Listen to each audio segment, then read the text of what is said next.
तो चलिए दोस्तों बात करेंगे मारुति सुजुकी के बारे में। आज एक इम्पॉर्टेंट दिन है इस कंपनी के लिए और ये कंपनी पेश करने वाली है अपने क्वार्टर 4 के रिजल्ट्स।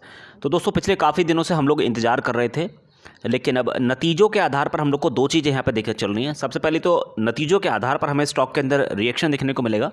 दूसरा, जो ये कंपनी अपने बिजनेस को ग्रोथ करने के लिए यहाँ पे अब प्रयास कर रही है।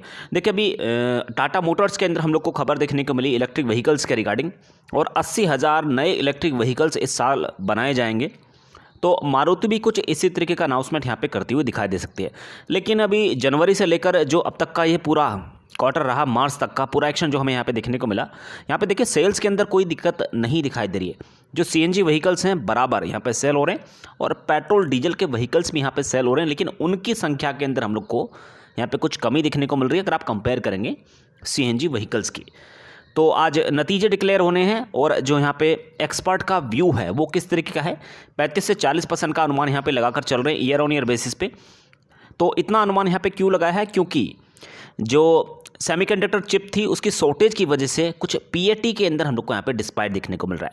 तो अनुमानित आंकड़े जो निकल कर आएंगे वो मैं आपके सामने इस समय रखने जा रहा हूँ। तो दोस्तों यहाँ पे अगर बात की जाए रेवेन्यू ग्रोथ की, तो रेवेन्यू के अंदर उछाल देखने को मिलेगा ईयर ऑन ईयर बेसिस पर 10 से लेकर 11% का। तो आपको पता है कि जो सेमीकंडक्टर की प्रॉब्लम है उसकी वजह से कंपनी के अंदर फिलहाल की रेट में दिक्कत है, लेकिन अदरवाइज अगर देखा जाए कोई ऐसी दिक्कत नहीं है। सेल्स बराबर इस कंपनी की हो रही है और लगातार कंपनी का रेवेन्यू भी यहाँ पे बढ़ रहा है।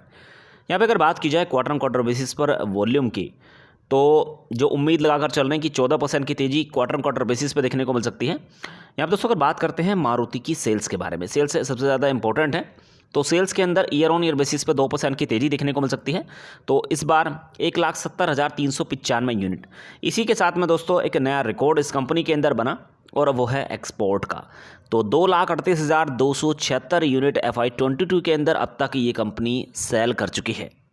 अब देखिए बात करेंगे EBITDA मार्जिन की, तो देखिए EBITDA मार्जिन के अंदर बढ़त देखने को मिल सकती है और 150 बेसिस पॉइंट की यहाँ पे तेज़ी दिखने को मिल सकती है। इसी तरीके से अगर प्रॉफिट की बात करें तो प्रॉफिट मैंने आपको स्टार्टिंग में बताया कि 35 से लेकर 40% के बीच में एक रेंज यहाँ पे दिखाई दे रही है। 35% से लेकर 40% के बीच में यहाँ पे देखने को मिल सकती है। अभी अगर पिछले वाला क्वार्टर देखें तो प्रॉफिट के अंदर हम लोग को गिरावट देखने को मिली थी।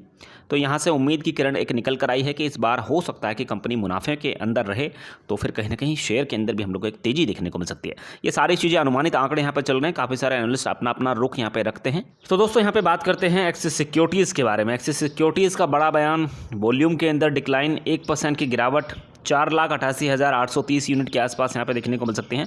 अभी देखिए काफ़ी सारी चीज़ें हमें देखने को मिल रही हैं, जैसे कि सप्लाई चेन इशू था, सेमीकंडक्टर चिप शॉर्टेज की वजह से सारी चीज़ें देखने को मिली हैं।